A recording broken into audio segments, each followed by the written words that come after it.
39 female 39 male. I'm losing my husband and don't think I can do anything about it. I'm 39 female. My husband is 39 male. We've been married for 13 years. After struggling with infertility for a few years, we realized early in our marriage we would not be able to have kids of our own. It was a tough realization, but we both decided to dedicate ourselves to our jobs and spoil the nieces and nephews and young cousins we have. A few months ago, a young woman, Kaylee, 26 female, moved into the house next door to us. She has 2 twin sons, and is recently widowed. She's lovely and completely overwhelmed. She has no family in the area, so my husband and I of course offered to help her with anything she needed. She'll come to us for help with little things. She'll ask my husband to fix something or ask for an ingredient for a meal, along those lines. My husband is always respectful and I don't think he would ever cheat. But I see how he reacts whenever Kaylee calls or rings the bell. His eyes light up, he gets excited. He loves her twin boys, they play and roughhouse with him all the time. Our driveway runs along the side of her yard. When he used to come home from work and they would be outside, he'd take a few minutes to play with them before he came in. So now they're out there every afternoon waiting for him. My husband has admitted seeing them run up to him after work brightens up good whole day. I know my husband would never cheat or betray me. But I see him losing himself in this fantasy of what if this was my family? What if these were my kids? I know he wouldn't cheat, but I have this fear he's going to realize what we have isn't enough and he's going to leave me for the ready-made family next door. I don't want to discuss these concerns with him and sound accusatory. But yesterday I saw him and Kaylee talking outside and I wanted to cry. They looked like a happy family. They were on her deck talking and laughing. He was holding one twin boy while the other was climbing on her. I feel like I'm losing my husband. There's nothing I can do to stop it. I don't know what to do. I am also friends with her. We also hang out. Just because I am also friends with her, doesn't mean that it is not hurtful to see how happy and excited my husband gets to see her and her family. 2 Just because I am on here looking for advice on how to say this without sounding accusatory to my husband, does not mean I am not willing to have a conversation with him. I am autistic. I don't always know the right to say or the right way to say things. 3 Thank you to everybody who is encouraging me to try fertility treatments, IVF, adoption, or fostering. I know your intentions are probably well-meaning. However, my husband have tried everything, exhausted every resource to have a family. I am not going to go into the years and years of shots, treatments, injections, and close to $100,000 of our savings that we spent trying to start a family. The heartbreak that came with every unsuccessful treatment, every miscarriage, is unable to be put into words. We did try adoption. The adoption fell through last minute. After we had a whole room set up. We were so excited and it ended in heartbreak. We also fostered and it ended in a similarly heartbreaking fashion. I would really prefer not to discuss it past that. Final edit. I've received so many helpful comments that have really given me a lot of perspective on what to say to my husband. I'm coming up with what I'm going to say now, and I'm going to have a conversation with him when he comes home from work tonight.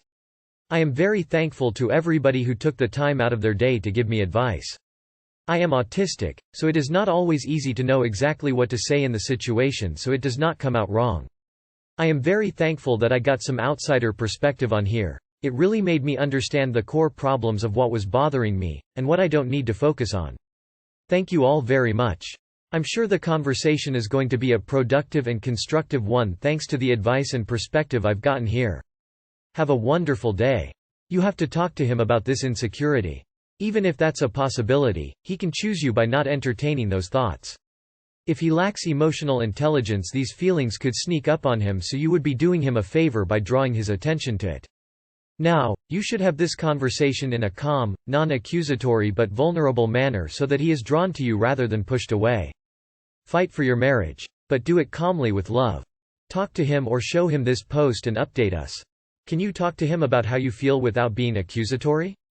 Something like you've noticed how happy he seems with the twins. It's really driving home what you are missing and that your worries he will leave you because of it. It doesn't have to be about the neighbor specifically, or asking him to stop what he's doing. Maybe ask him for more reassuring behavior on your end. Is there a reason you two haven't adopted? It seems like you two want children so bad that it's eating you up.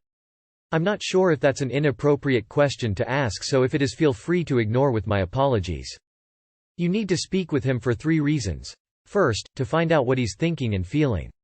It's possible that he is pulling away, but it is also possible that you are feeling emotionally insecure and seeing your worries more than his reality. Second, you are torturing yourself right now with uncertainty and fear. Face it, so that you can move past it. Finally, it's obvious you are unhappy without children. You need to find a way to have a family of your own, be it adoption, IVF, fostering, mentoring, etc. You need to talk to him. But once your marriage is stable, please also consider fostering or adopting. There are thousands of kids in every state who are in desperate need of the love and care you and your husband seem willing to provide. 25 male, 25 female, boyfriend won't stop bragging about his looks. My boyfriend cannot stop bragging about his looks. He is super confident and cocky. He feels like he is the sexiest man I've dealt with, the hottest guy the first will ever have. Thinks I am not used to dating hot guys and feels good to know I am intimidated. He's seen 2 of my exes and says they're both ugly and got offended because they were so ugly it made him feel ugly. You hear him all the time calling other men ugly and himself pretty. He does get a lot of hate and feels like people are hating on him, blames it on him being a good-looking fella. We got into a fight which made him pissed at me for a day or 2. When we made up, he mentioned how he is the hottest guy I've been with and asked why would I push away a guy so sexy as him when it's my first time dating one. Every argument where he feels like I want to break up, he tells me he has no problem leaving me cause he says he can get any woman he wants. And has bragged about all the hot women he had in the past.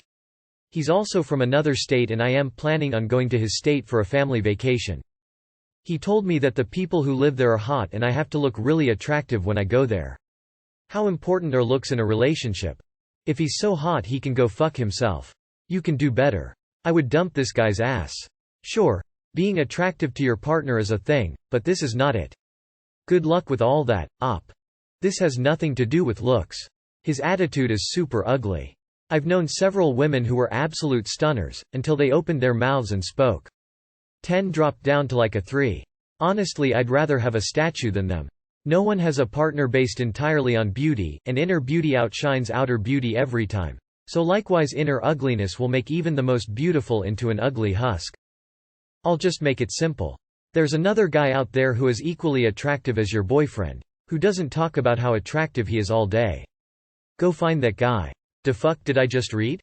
Your guy is a really ugly narcissist. Gift him a mirror equipped with a fleshlight, then nope out of there. I 20M fell in love with a really religious girl 21F and I'm not. I fell in love with a really religious girl and I'm not. This is my first time posting here. I, 20M, have fallen in love with G, 21F.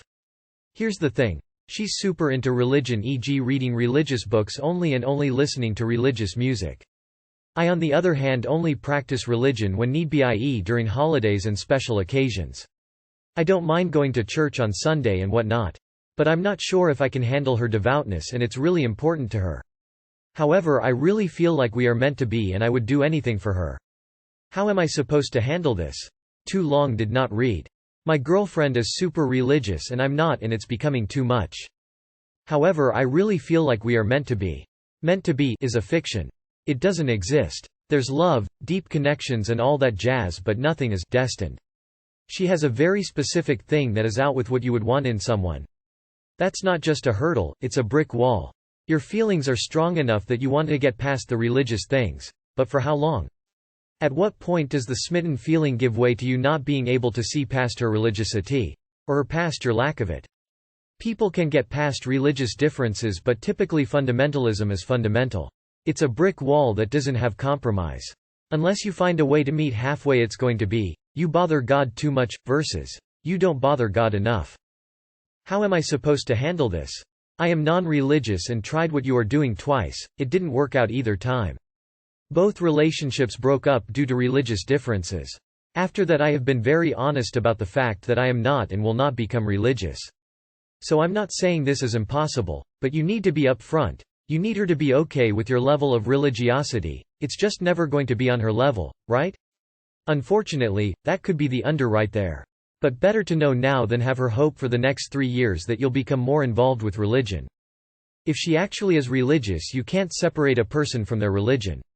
You know who she is, and if you pursue this, then you're choosing to make it part of your life. Do you love her, or are you just very attracted to her? Because it sounds like the latter. However, I really feel like we are meant to be. This is called dickful thinking. You want to get with a girl, so your dick floods you with a delusional optimism that it will all work out based solely on your dick's desire to get wet. Your dick really wants it, ergo it's meant to be. It's not. It's a warm, heady feeling, but the call is coming from inside your pants. I would do anything for her. No, you wouldn't. You proclaim this willingness, and yet here you are asking how you can get around this very important thing for her just because you're not feeling it. This ain't it, Chief. Get with people who you actually like and be honest with yourself about who they are.